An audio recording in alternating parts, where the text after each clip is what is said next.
Bueno, lo voy a llamar porque hace mucho que no sé de él. Seguro que me va a reclamar la bañacauda. Seguro que me va... Bueno, esto pasa siempre porque es inevitable. Vos decís Pedro Brigger y decís bañacauda.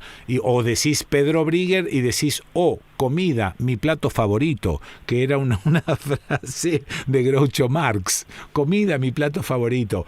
Pero al margen de eso, al tipo de vez en cuando lo veo aparecer su figurita en algunos canales de televisión, siempre lo están consultando. Bueno, también es porque él ha hecho una especialización en esto de las informaciones de otros lugares del mundo ante tanta abundancia de gente que se ocupa de la información local. Pedro Brigger, ¿es así o describo mal?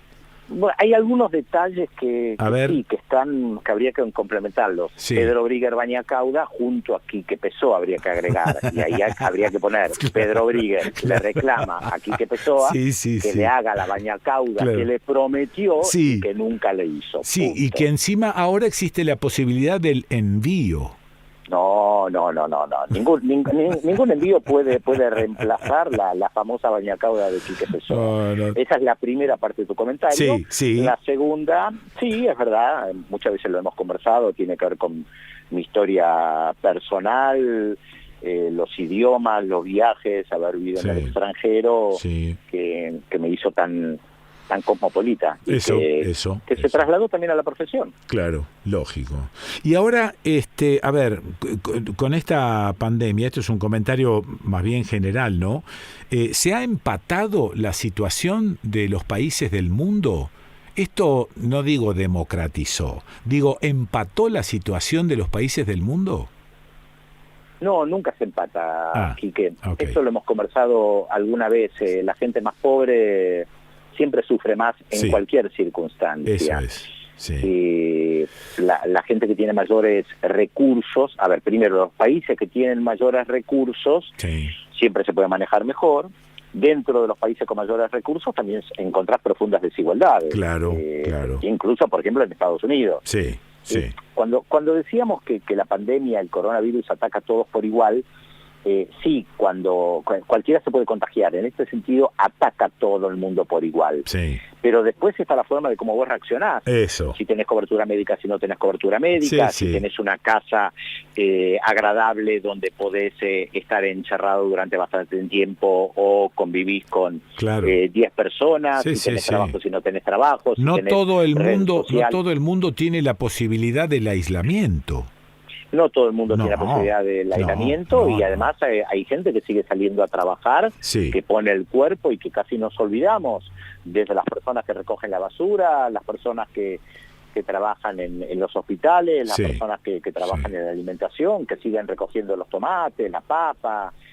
Nos olvidamos de toda esa gente que nunca estuvo encerrada, Claro. Siguió siempre trabajando. Ahí está. Entonces, está Daniel Feierstein asegurando, charlo con él todo el tiempo, pero Daniel está asegurando que esto no es un problema médico, sino que es un problema sociológico. Absolutamente. ¿Y cómo? Las pandemias, a ver, hay una cuestión médica, no cabe la menor duda. No, claro. Pero todas las pandemias han tenido un costado social, y si vos te pones a leer lo que pasó con la llamada gripe española hace un siglo atrás, vas a ver las derivaciones sociales muy profundas que tuvieron esa pandemia y otras anteriores.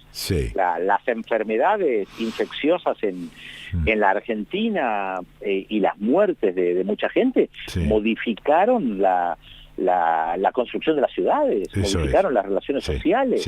Por supuesto, no es algo médico. El hecho de que nosotros tenemos la tendencia a abrazarnos, y ahora te dicen no te podés abrazar, y no sabemos por cuánto tiempo, tenemos la esperanza de que esto sea transitorio y que sea por un corto tiempo, pero no sabemos si la falta de abrazo se va a convertir en algo permanente, y vamos a pasar a ser como en en otras sociedades, no sé, la japonesa, donde se saludan de otra manera, eso. Y está absolutamente naturalizado que no se dan la mano, no se dan un abrazo. Sí, esta situación que planteás también tiene un costado que la empeora. Hay gente a la que no abrazás y no entiende que no la abrazás por razones sanitarias. Y entonces te reclama con la mirada como diciéndote, pero ahora ¿qué te está pasando a vos? Claro. ¿No? Y hay gente que no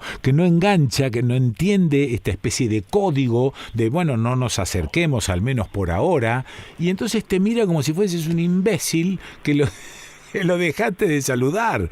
Y la verdad es que esto empeora un poquitito la situación social, ¿no? Sí, ahí tenés lo que plantea Feierstein, sí. Muy lúcido, que estuvo en un programa de televisión durante la semana, y lo primero que dijo fue, yo no debería estar acá.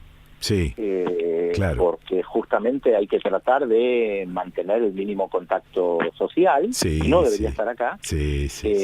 Y además dijo, varios periodistas que estaban ahí sin barbijo, la gente atrás en cámara con barbijo. Claro. O sea, planteando la realidad que vivimos, y no cayó muy bien eso. No, seguro.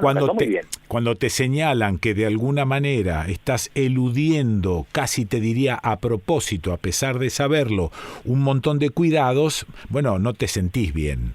No, claro. No. Por eso digo, es una situación social realmente muy muy compleja que no sabemos, no tenemos ni idea cómo se va a desarrollar. Claro.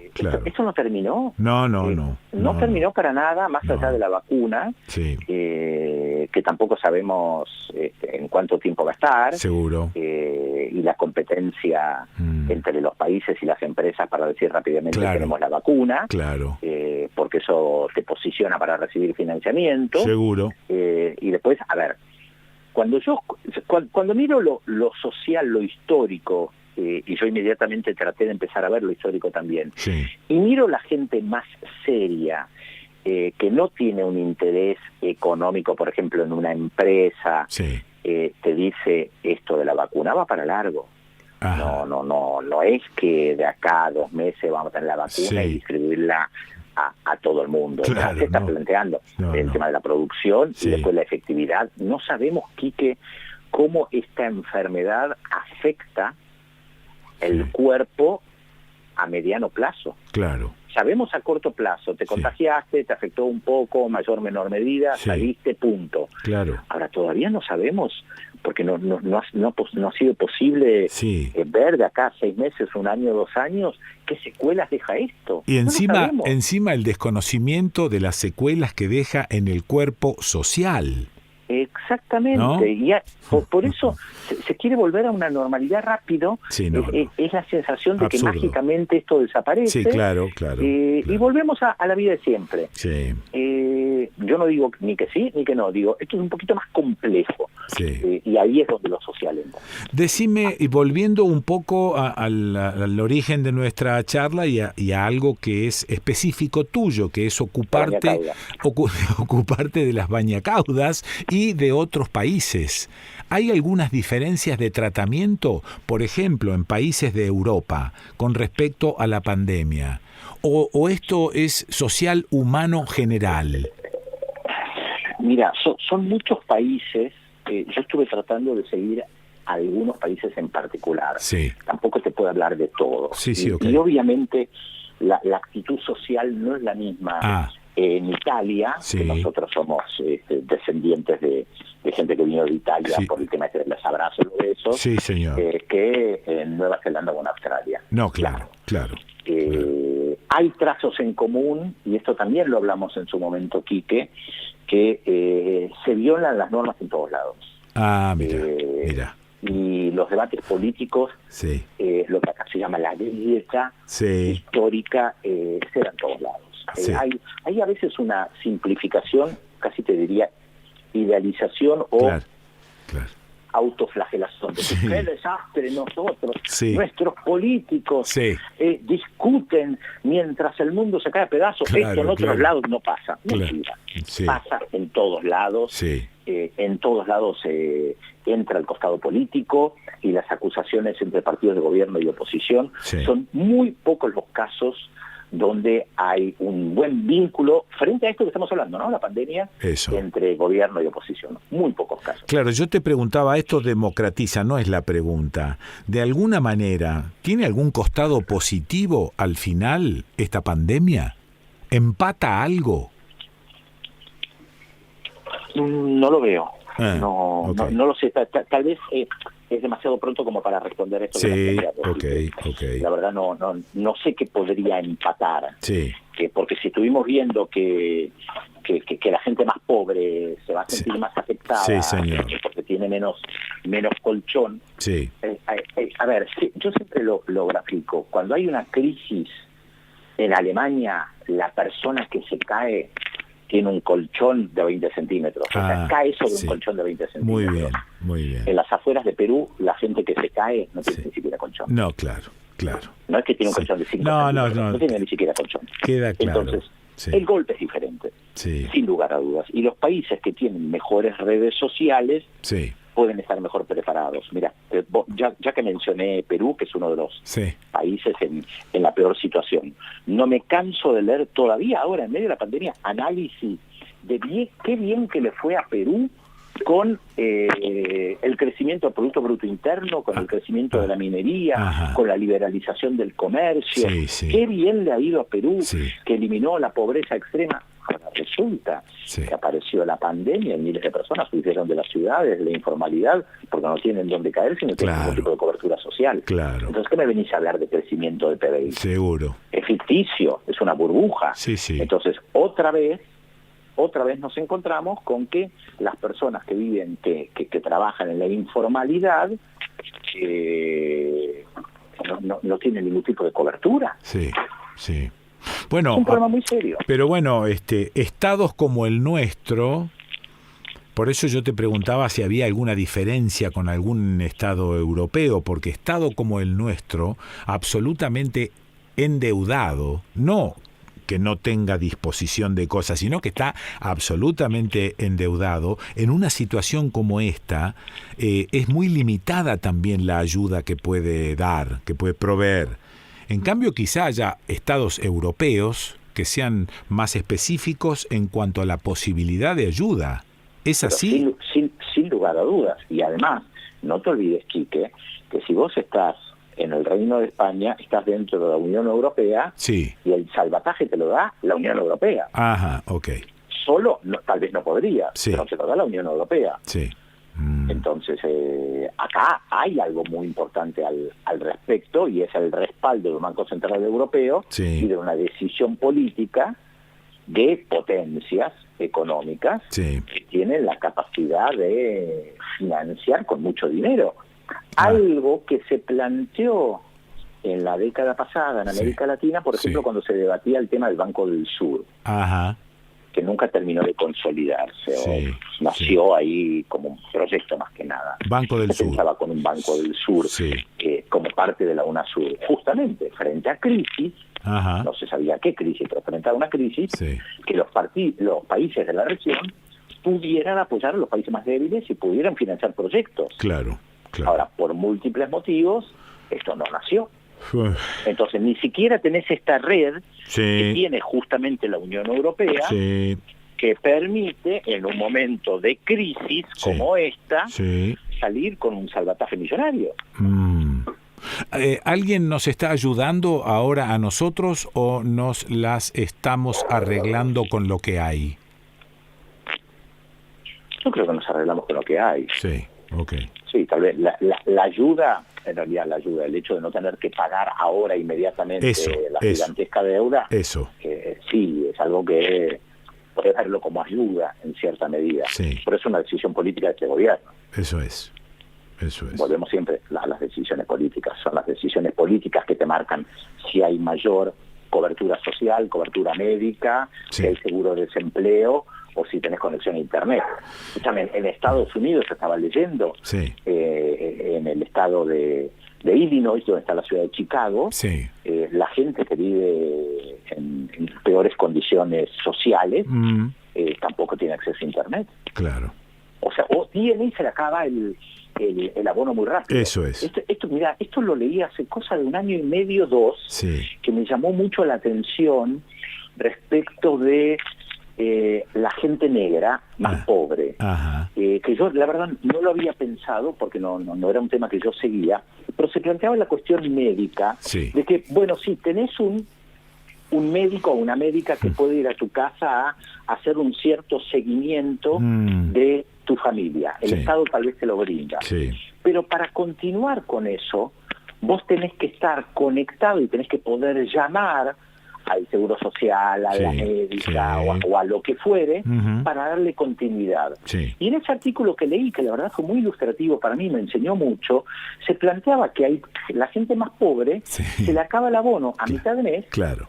Entonces no tiene para seguir llamando y no llama al médico. Seguro. Entonces se corta esa cadena de cobertura social porque no lo puede llamar. Sí. Entonces deja de ir al médico porque no se comunica. Sí.